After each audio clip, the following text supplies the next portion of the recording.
Here we go, everybody. Welcome to another episode of Firebuilders Live. My name is Josh Corporal.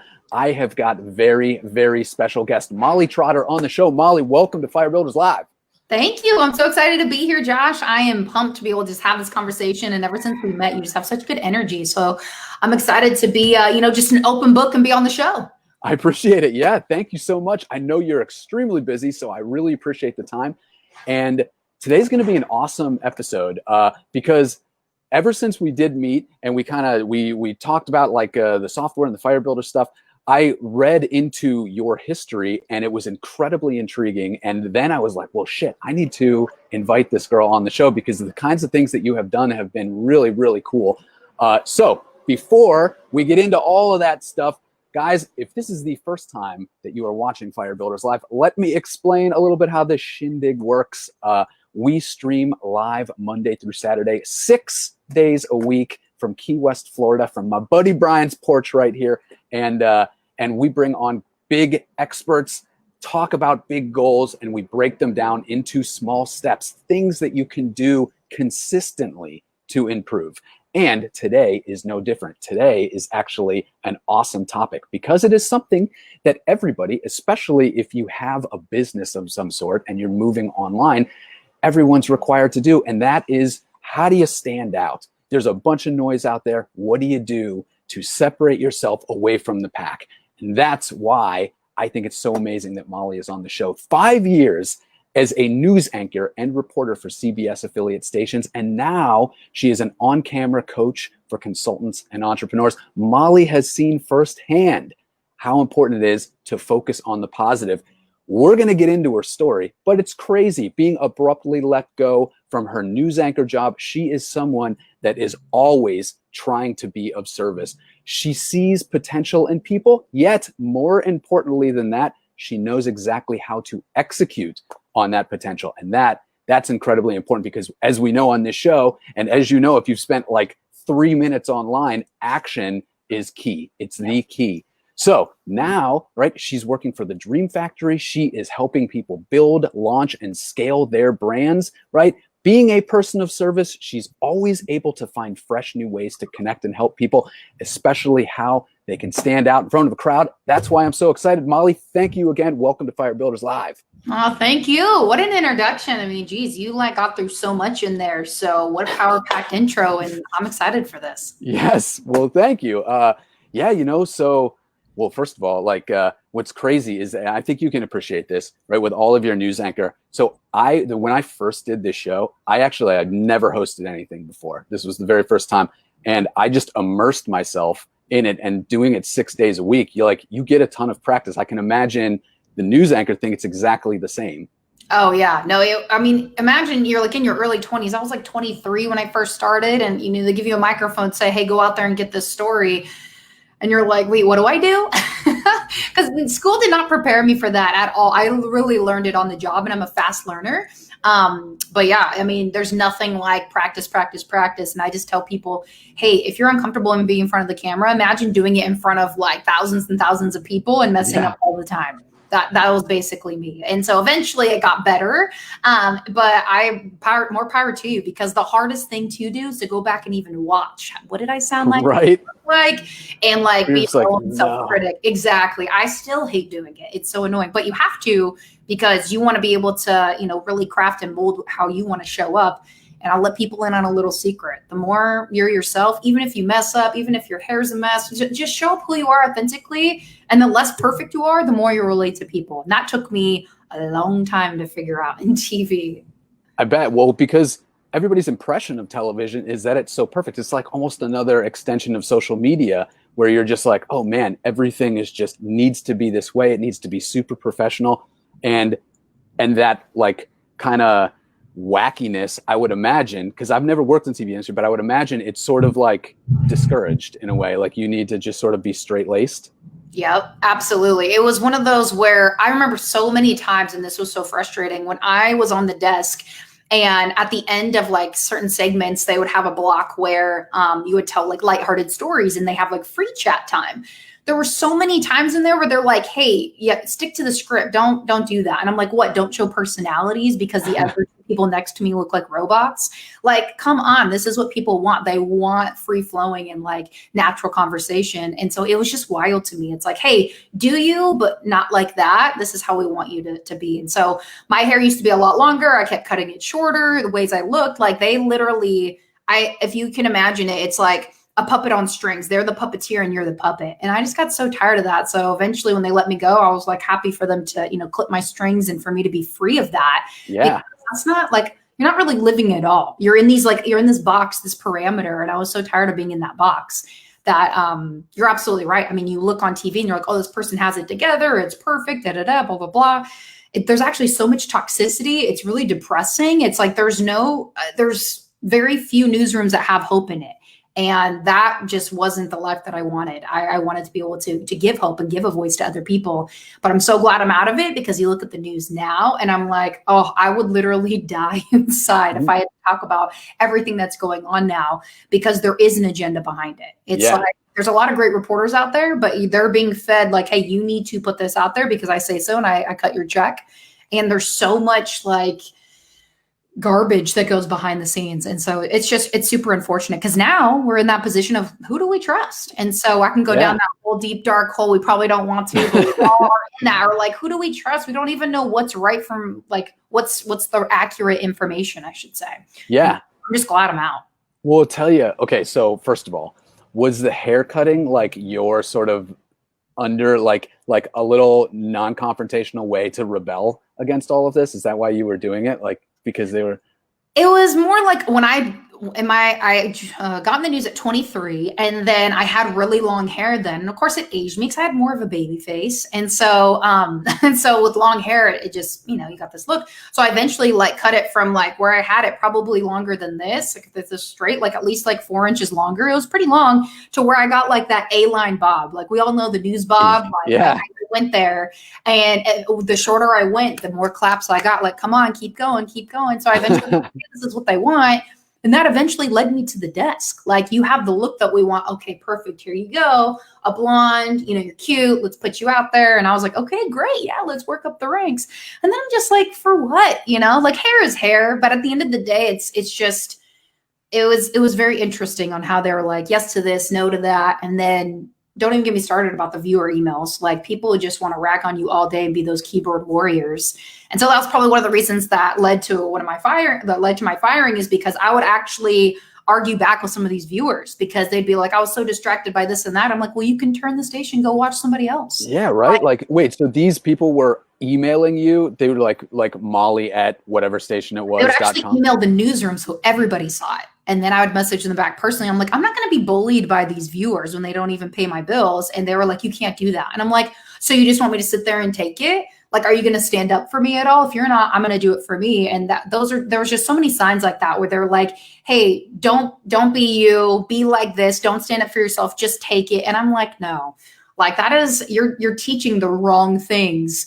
I don't want to be a sheep. Like, I want to be a lion. I want to be the forefront. Like, I want to be able to actually make a difference here. And if I got to follow your BS rules, like, I'm good. Yeah. Yeah, exactly. Man, well, that's crazy. Like, because we know we unless you work in that industry, like, you really don't see behind the scenes. But I am curious, actually, as you sort of progressed on camera, going from not really, learning everything that you did in the workplace, I can relate to a lot of that in a way that, like, I was an exchange student, and learning languages, I think, is the same thing. Like, when you're just immersed in that world and you make all kinds of mistakes, and I've made like a ton of really embarrassing mistakes in front of a lot of people.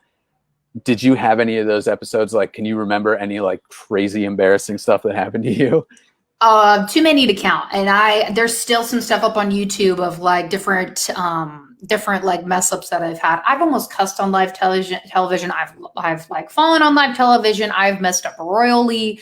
I've said words that aren't even words. I remember one time I said this car bursted into flames. I remember this one time where I said this person, it was supposed to be crocheted 200 hats. I said crotcheted, because I've never seen the word crocheted ever written out. And so I said it live, and I said it confidently. And then we realized, wait, what was that? And so I've done all the things, but you just learn to laugh at yourself, because look, like, you're live and you're doing the best you can. And I'm so grateful for the time that I had in news, because you think on your feet and then you learn to have grace for yourself. So now in the space that I'm in, with the Dream Factory, what our team can do, me helping my on-camera clients, it's like, look, have some grace for yourself. Like you're going to get there, but you're thinking of all the opinions of other people, when forget those other people. Most people are terrified to do what you're trying to do right now. But I'm such a proponent of our stories meant to be mentorship to somebody else. And so if you choose to hold that back, then what did you just go through? And I was actually listening to a good sermon today that was talking about, put a purpose on it. You went through something in order to, guide you somewhere else, or to help somebody through something else. Like there is a purpose behind what you're going through. If you choose to see it that way, you're not just going through it for kicks and giggles, So it's like, right. All the stuff that I went through the news and my whole background and journey and everything, I'm so grateful for it, for where I am now, because now I really get to help people in their purpose and put the right people forward and saying, hey, this is what I want to do to make a real impact. Yeah. And I thought that was going to be in the news, but it wasn't. But no dice. So you had to move on, and kudos to you for that, because it takes guts to just, sometimes it's a slow transition. Sometimes it's an abrupt, like traumatic transition, like but whatever it is, having the guts to just move on. I do want to say though, here, hold on. Let's see. Check this out. So Perian says, I love it when an anchor uncontrollably laughs, because it shows that they are real people. Totally. Agreed. Totally. And then Susie says, I nearly fell off the chair on C5 News. By the way, Susie's in the UK. In front of millions, I'm glad the pros sometimes mess up too. That is great. Yep. Let's see. Tara says, thinking on your feet grows grace. Nice. Yeah. Well, I tell you, as far as thinking on your feet goes, I mean, that was one of the biggest things with just this show that took me a bunch of episodes to gracefully transition to actively listen to people while they're speaking, and not be that podcaster or that like show host that asks a really in-depth question and you get this insightful answer and then you just nod and it obviously goes right over their heads and they're like, great. Okay. So next question. But at the same time, in the back of your mind, navigating where you want the conversation to go towards the end goal. It's like playing the piano. You're just doing two things at once, and it just takes practice to do that. I imagine you could relate. Oh, totally. And I love the way you just eloquently said that. It is so true. And that is so key. You want to have that banter, that fluidity. You want to be able to just have a normal conversation instead of start, stop. And I tell people hey, hit me with anything. Here's I'm so public. I put it all out there. And like I mentioned, there's people in my life that don't agree with all of that. And it's okay. It's not for them, but I do it for a reason, because it inspires people. It gives hopes. It shows people, hey, she's not afraid to put herself out there amidst all the crazies in the world. But I love being able to have something thrown at me. And I'm I'll sit there and be like, you know what? I don't know. Or let me think about that for a second, because I've had so many different kinds of conversations and been thrown into things. And so because of that practice, I'm really good at banter, but good for you to know that, hey, I don't want to be that start, stop, and really stiff person, because you don't have those kinds of conversations with family and friends. And no, so, you've come a long way from that. So you're great. Yeah. Well, thank you.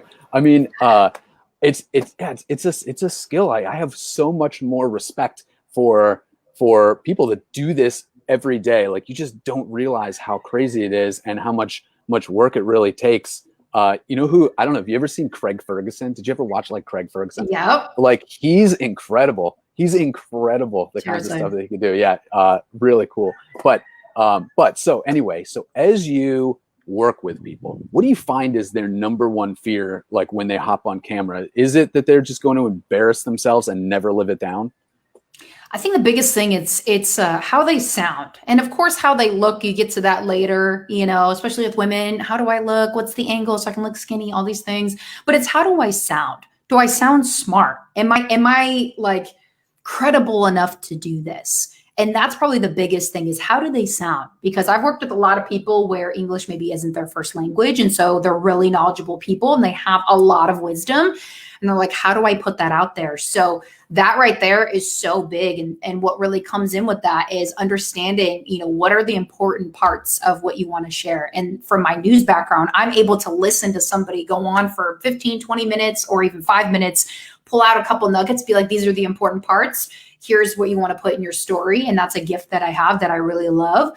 And so it's a matter of sharing it enough times and refining it enough times so you can find your voice, because it takes a while. And guess what? Even when you find your voice, 3 months from now, it's probably going to change. I know my voice has changed a little bit during this pandemic. I've become more outspoken about a lot of different things because of just what's going on in the world. We have no clue. Here in California, like we're all over the news because our governor's all over the map, and it's kind of frustrating, but it's like, you know what? We still have that freedom of speech for the most part.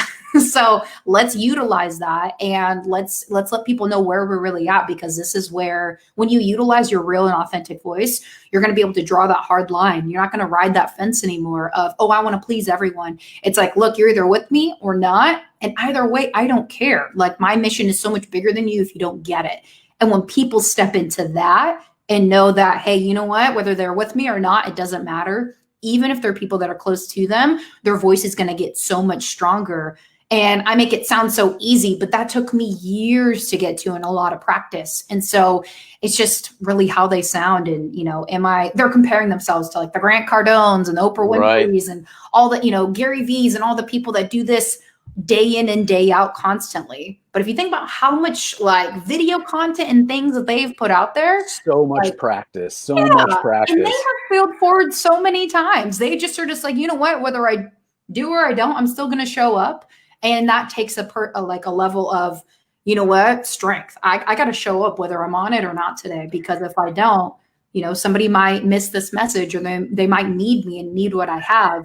And that's really for the bold people who want to be really bold in what they stand for, whatever that is, business, faith, politics, whatever your thing is. You just got to be bold about it, and you're going to lose people along the way. And that's okay. Yeah, that's okay, because they were never really meant to be there in the first place. And you're right. Like there's a confidence, right, that you can hear in people's voices when they express themselves, as they express an opinion.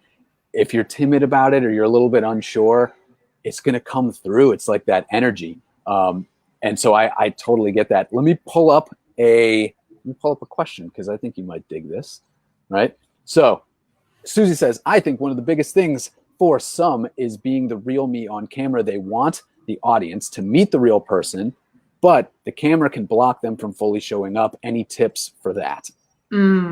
I love that. And Susie, I can say I definitely was one of those. I remember it was like a July 4th, I think like 2014 or 2013. I was on a live shot, and I was all of a sudden, my producer's in my ear, and she's just like, Molly, like, stop worrying about what people think and just be yourself. Like, come on. And then it just hit me, and I was like, okay. As I had a bald eagle on my arm, we're talking about the 4th of July, and I'm trying to be all stiff and perfect. Like, hey, we're here. Da, da, da. I'm just like, you know what, guys, this is what we're doing. This is where we're at, blah, blah, blah.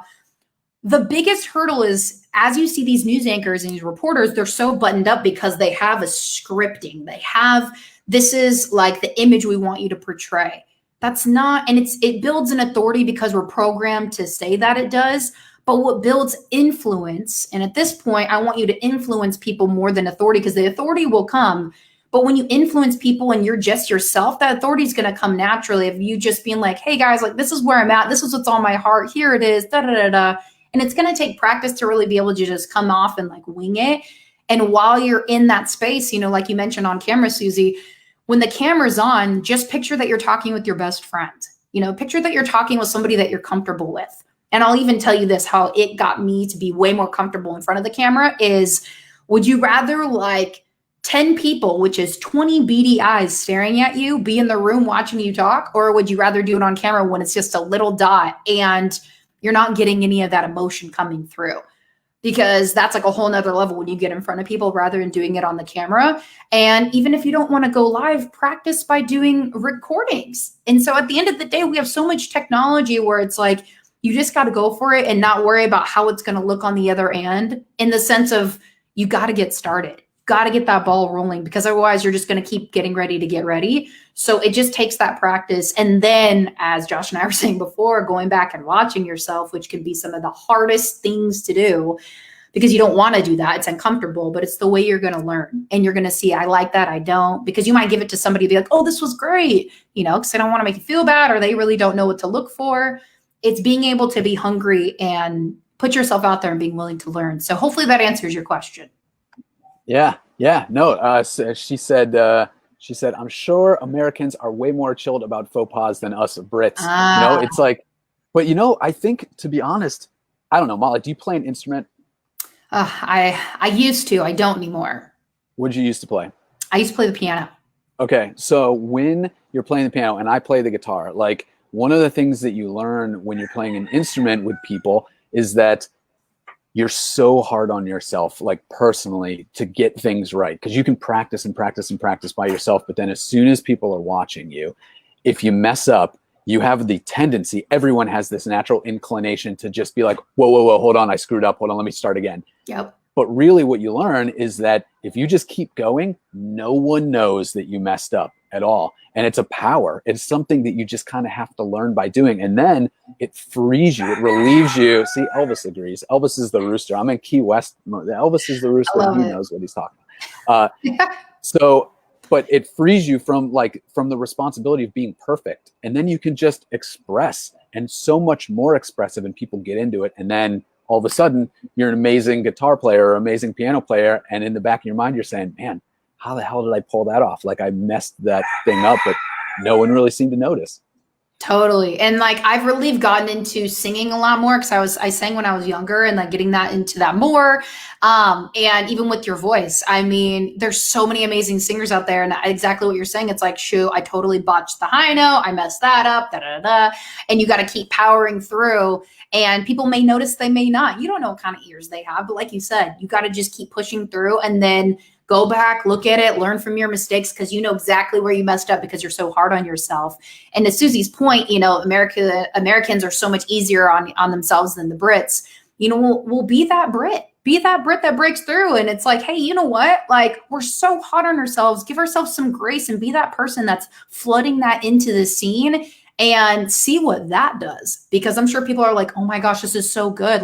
I want to do that. Because the more relatable more people can be, as America's been so much forced online and video, and everybody's popping up all these influencers, this, that, and the other thing, people are seeing some of the most wow, why is that person on video? What are they talking about? But they got millions of views on YouTube. People love people that are just normal and average being like, hey, this is what I got. They love watching that kind of stuff. They love, look at friggin' Twitch. Look at Twitch, right. Unbelievable. And it's nothing but the actual literal day, what somebody's going through, but people watch it, and it's amazing. You're right. It's that ordinariness that you can more relate to in a way. Absolutely. Yeah. And okay, so check this out here. Perian asked, in today's world, how do you voice your opinion and not upset others? You kind of touched on it a little bit, but I'll let you kind of take it. Well, Perry, and I'm going to say you're going to upset somebody, but your viewpoint's not for everybody. And so once you put your opinion out there, take politics, for example, there's obviously you got the Republicans, you got the Democrats, and there's going to be people that you love and care about that are going to have a different viewpoint. Are you going to love them or look at them any less because they look at something different than you? I've had to have that talk to myself plenty of times. I'm like, how could they? I'm like, hold on a second. Everybody has a different perspective. That's what makes the world great. That's what, here in America, that's what makes us great, because we have differences of opinion. My biggest thing with this, as long as you respect other people's opinions and they respect you, that goes a long way. So don't be afraid to voice your opinion. And if somebody gets upset, understand they're not upset at you. They're upset at however that made them feel, where they're at in that day, what triggered them, and it has nothing to do with you. And if they're a real friend, real family member, real person to you, they're going to, come around, and it's not going to affect the relationship. But sometimes the emotional intelligence, people can't help it but affect the relationship. So as long as it's respectful either way, that's the best piece of advice I could give, because I have to do that in my own life constantly. And if they're not respectful, block is a beautiful button. Just use it. Yeah. Yeah. You're right. There was a quote once the most intelligent people are the ones that can see a situation from the most points of view, right? That's what I love about traveling so much, is because you see all of these different ways, different cultures, different perspectives that are believed in other places just as much as we believe in ours here, right? Mm-hmm. There's absolutely no difference. And you meet people on that same level, and you start to realize, like, it's all really just subjective. We're all just trying to figure it out. No one knows really what's going on. So, you have a choice. You can react to somebody and like have it trigger you, and be like, what the fuck, and whatever. Or you can just choose to respond in a respectful way and say, yeah, I appreciate it. I respect what you have to say. I don't agree, but there's no rule that says we got to agree. We're still friends. High five. So yeah, I totally get it. One of the things that I like to ask, we pretty much covered the question, but I'm going to ask it anyway. One of the things that I love to ask guests is, what's the first step as people start to like embrace this for themselves, this voice that they've got, right?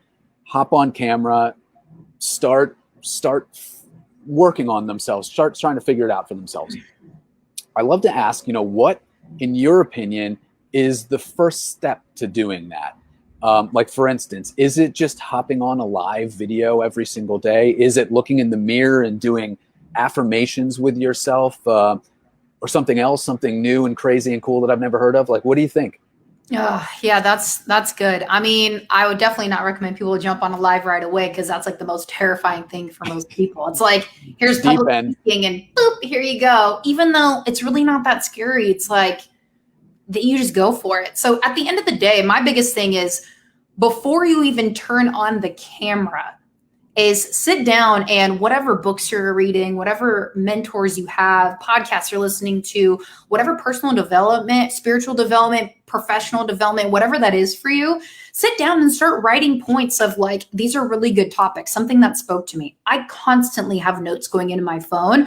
I've told clients, create spreadsheets, whatever works best for you, and start getting content, because people freeze and they don't get on camera. So most people will be like, go get on camera and start practicing that. Before you do that, you got to have content, and you got to come up with things, and you have things all around you, things that pop up in a day, something that you listen to, a profound moment that it was like, ding, wow, this is good. And chances are, if it's important to you, it's going to be important to other people as well, because you can't just think like, oh, no one's going to care about that. There's a lot of people that care of what you care about. You just don't know who they are yet. You just got to put that out there and see what sticks. So come up with a content calendar, and, social media is great where you don't have to post every single day. A Trello board is great for plotting content. Trello, wherever you can find it that's easy access to you, it's going to be really, really great. So come up with that content. You come across it every day. So that way, when you do go live, you have something there that you can pick from, because when you think, okay, I got to go live or I got to record a video, you're like, shoot, what do I say? What do I talk about? Yeah. Now you have an idea and you can kind of go from there. Yeah, totally. Like, I mean, because it can even be worse if you try to hop on a live and you don't have anything to say. It's just a blank slate. And you don't get a response from people, or at least the response that you were expecting. You're almost embarrassed. And that makes the whole situation and the fear cycle even worse. Like, you're just spiraling down. So I agree, like, have something at least planned out, a couple talking points or something, anything. And even creating like a theme too. It's like, there's a lot of things people can talk about, but you want to create a theme. So when people come to your page, they know what they're going to get. Like, people know when they come to my page, they're going to see, financial freedom. They're going to see things about business, family, faith, fitness. Like, these are all things that pour into my life that are important to me. And it pretty much like it stays that way constantly, because that's who I am, and they know that. They're not going to see random stuff here or there. It's like, you got to have a theme, especially when you start out, of what are they going to come and get fed? Like, what are you going to feed them? Because humans are selfish. They want to know what they're going to get. So you got to show them, here's what you're going to get, what you're going to get, before it's like a 10x rule. You got to give 10 times before you ask for anything. So if you're trying to build a business, for example, and you're trying to get people to buy your product or your service and this and that, but you're like a ghost on social, and people go look at your social, which right now, you guys, it's really your business card. That little piece of paper means nothing anymore. They go look at your Instagram, your LinkedIn, your Facebook. They want to see what value are you putting out into the world. You have to be visible. You got to put something out there, because they want to know, okay, wow, it's not just about business for this person. They care about this, and they're relatable. Oh, I can relate to them on this and that.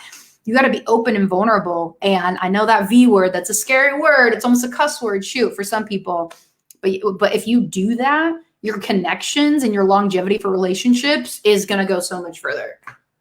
What do you think about people that, like, there's no real hard line to this, but you know it when you hear it, right? The people that just overshare, like they take the idea of vulnerability and they push it way to the extreme.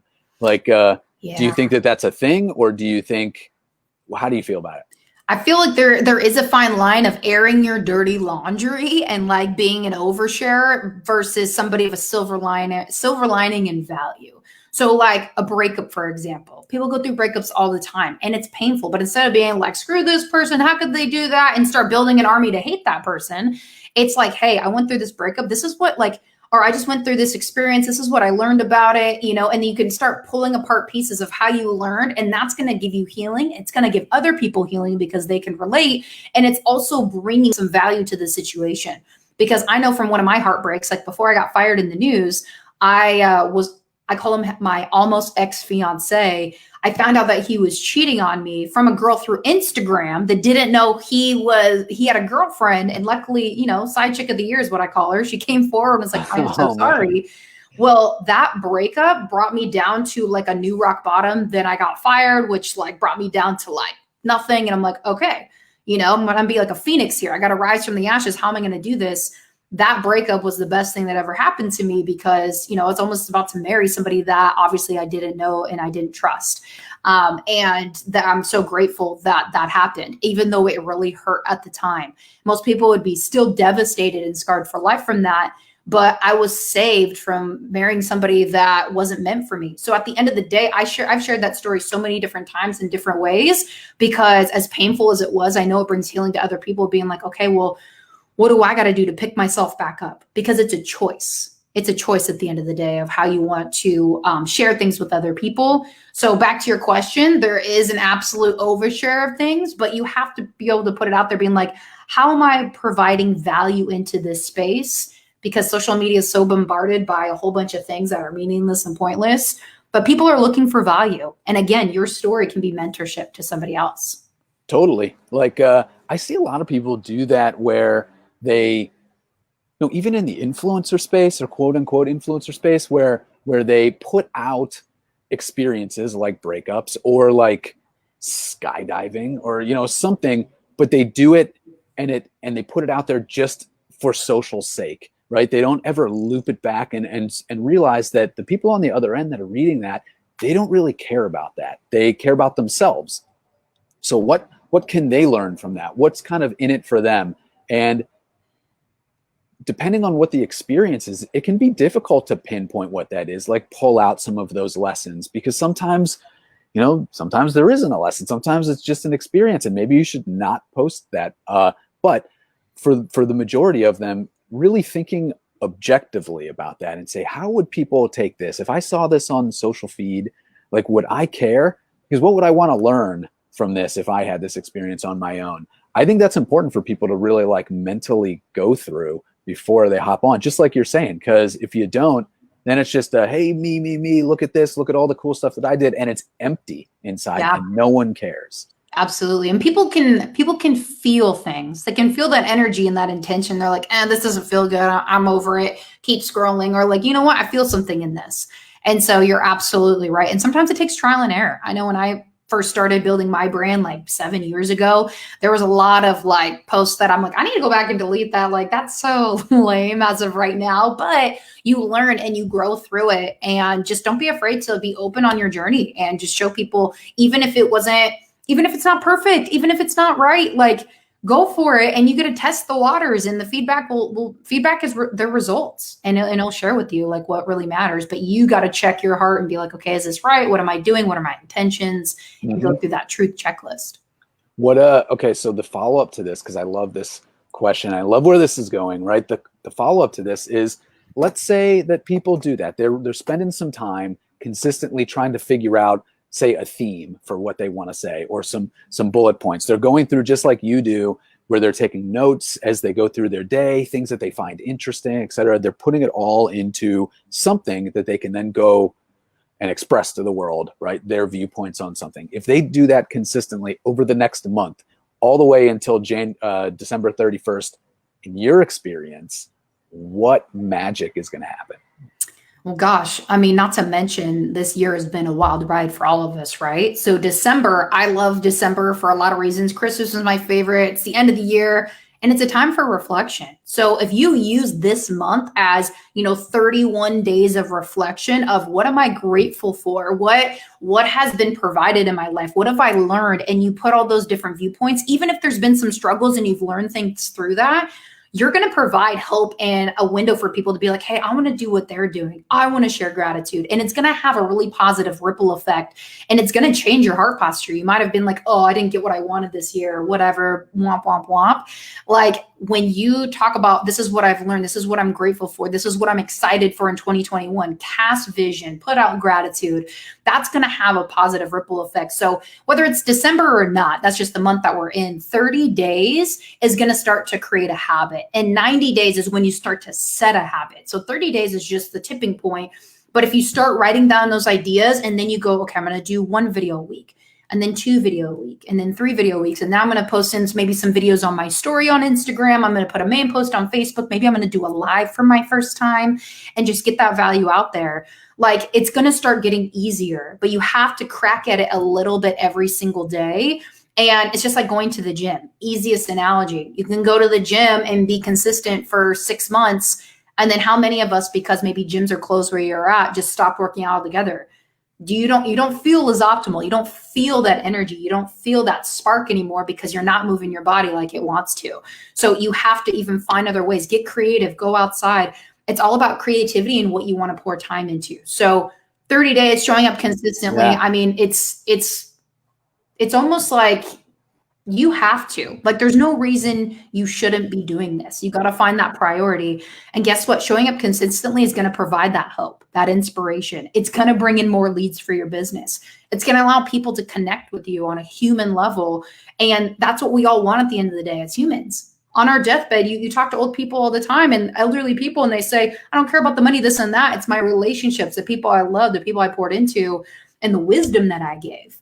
I know a lot of 25-year-olds that have a lot of wisdom and, they're like, oh, I'm too young. I don't know if I should share. Go share that because other 25-year-olds need that. The 45-year-olds may not listen. Well, who cares? It's not for them. So you just got to show up and you never know who's watching and what they're going to take from that. I think that's a really good point because I think there's a false expectation that as soon as you start to do this, people are going to immediately respond. And I think we should set the record straight right now and say it's going to take a while for you to build up that momentum. So don't expect anything at the very beginning. Go into it without any expectations and know that for every one person that reaches out to you or one person that sends you a message afterwards and says, man, that was really good. There's probably like 5, 6, 7 people out there that just didn't, but feel the exact same way. Yep. Yeah, there's a lot of silent watchers out there, a lot. And so I love the Instagram story, for example, or even Facebook story shows it like they may not like or do an action on your thing, but you're going to see the people that clicked on it and go through it. And so you see all these silent watchers and you're like, who are these people? Or I haven't talked to them for years. And there's a lot of those because people are always looking for social media as an escape or a tool or something to escape their own life or to find something new or different. Be that page that they want to stop on. Be that somebody that's going to give them, the food, the nutrients that they need, whatever that may be, and whatever floats your boat, whatever you're passionate about. You just got to go for it. So the silent watchers, they're out there. A lot of them are. Yeah. And by the way, I've never heard anybody use the term heart posture. So I was going to mention that, but actually, Marianne also said heart posture. It's a great way. It's a great way to frame it. Just how you're showing up from a heart-centric point of view, Totally. There's when I was in my earlier 20s, because I'm 30 now, I don't care about sharing my age, 30, yay. There was a way where I'm like, oh no, this is right. And there's the head and the heart.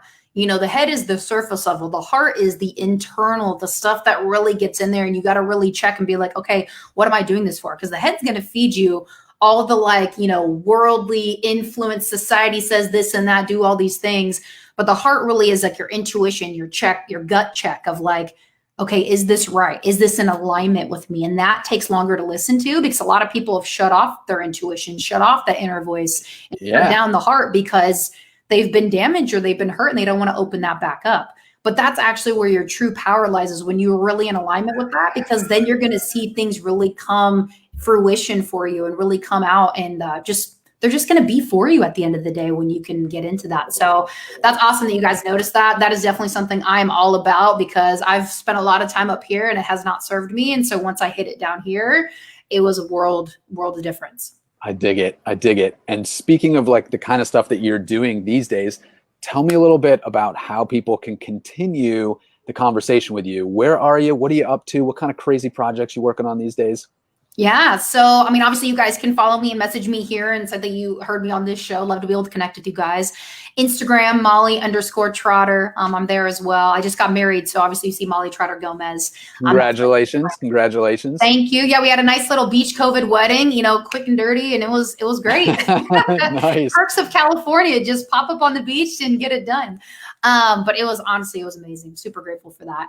And then, things that I'm working on. I mean, honestly, I love to be able to connect with purpose-driven people. Like, what are you passionate about? What do you want to put out there? What we do in the Dream Factory is why I love it so much is we get to connect with service-based entrepreneurs that have programs that want to help people better their lives, business, life, all the things. And it's amazing to watch them get clarity and then just get amped up of like, okay, here's what I have. It's really well packaged, ready to go. And then we're just helping them be visible for the people out there that want to look for them.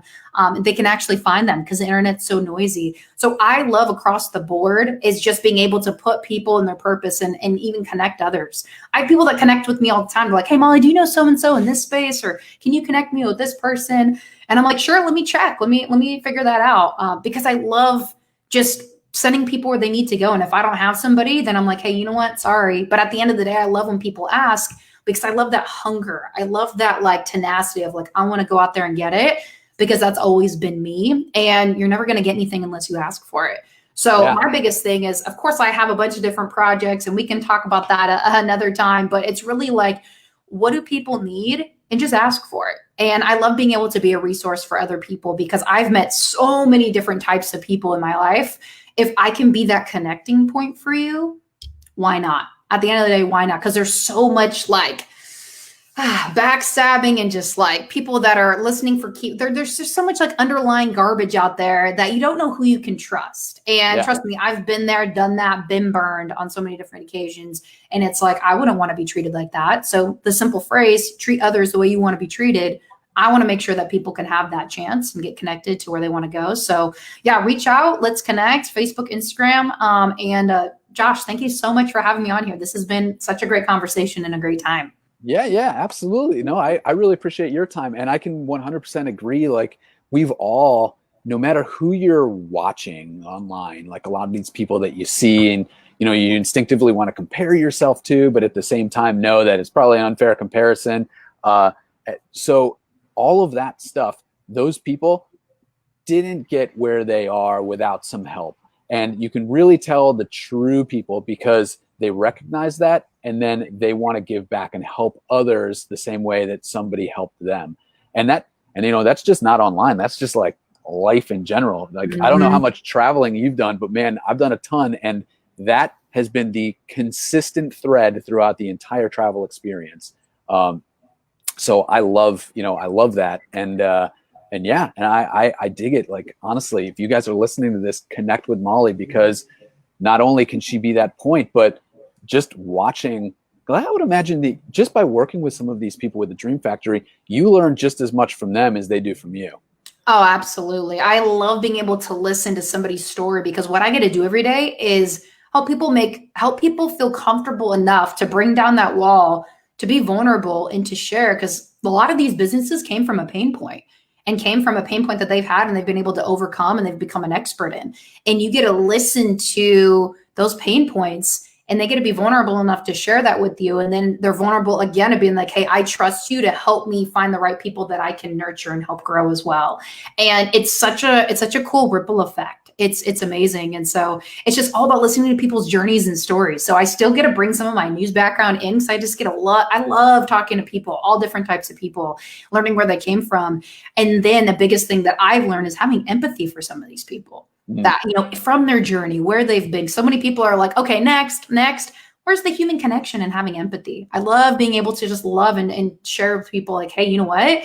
Thank you so much for taking that time. And thank you so much for sharing that with me, because, you know, it takes a lot of guts. You may do this day in and day out, but I can see what you've gone through to get to this point, and well done, because a lot of people like will be stopped for far less. Yeah, exactly. No, I totally dig it. Here, let's see. And so do other people too. You're saying, thank you so much. Perry says, thank you. Lyndon, right? Lyndon, also in California. Amazing person. Wonderful talk. Thank you, Molly. That's so awesome. Really, I'm so glad that you were able to take the time. I very, very much appreciate it. As we wrap up, any quick parting words of wisdom from Molly Trotter that you want to leave people with? You know, one thing that I love to be able to share with people is what I like to be, and what I encourage you to be, is people are always going to fight for their limitations. Be that person that fights for their possibilities in whatever space that you're in, because people are always going to say, why not? And if you say you can or you can't, like, it's true. So where do you want to focus? And I love being able to be that person that fights for their possibilities when they can't see past their own barriers. And I know other people have that in them. You just got to be like, hey, you know what? I have value. This is what I have to bring to the table, because we all have unique gifts and skill sets. I just love being public more than most. And I love being able to show and teach people how to do that so they can become comfortable sharing. And, you know, if you guys have questions, reach out. Because at the end of the day, I didn't get to where I'm at without asking questions and going through a lot of ups and downs. And I'm just grateful for the journey, because you need all of that to build character and to build to where the final destination, whatever that's going to be, wherever you're going to go. So yeah, that's all I got. But Josh, this has been so great. Thank you. I dig it. You're right. Like, it's helpful to go through those inevitable ups and downs with somebody else in your corner as well. So everybody listening, I encourage you to reach out to Molly. Molly, this has been awesome. Thank you so much for taking the time. Yeah, you got it. Yeah. So, all right, guys. Well, this wraps up another amazing episode of Firebuilders Live. Just as a reminder, we stream live Monday through Saturday, 6 days a week. So check us out. Join us for another episode. This is Josh, Molly, Elvis running around here somewhere. And we will catch you on another one. Thank you so much, Molly. Thanks again. You got it. Bye, guys. See ya.